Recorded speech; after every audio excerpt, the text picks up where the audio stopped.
What do you think is the biggest opportunity for managed travel programs going forward? Well, I think one of the biggest opportunities is NDC. And look, if you look out on the show floor, anybody who tells you they understand all of NDC and where it's going, I mean, they don't.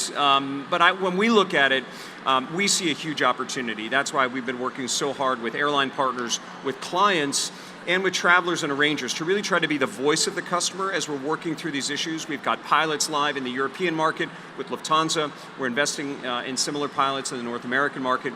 We think it's important to engage on these topics at a working level, not at a press release level, to really get to the heart of these issues. I think it is really evolving, and I think technology is playing a key part of that. It's allowing technology to take on some of the role that was formerly human capital, and so it's changing the way that people look at it.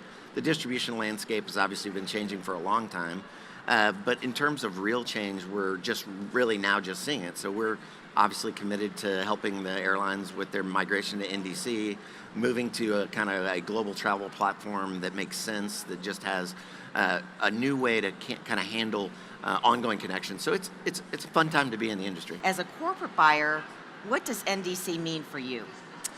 For me, NDC is really the most transformative initiative that has taken place in our industry in over a decade. It's even more transformative than e-ticketing was back in the day.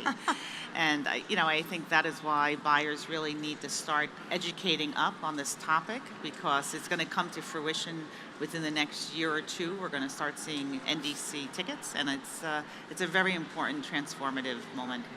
Yeah, I think NDC, very interesting. To me, and it's a euphemism for the desire by airlines to sell dynamically in B2B as they do in B2C, to drive product differentiation, to improve their revenue.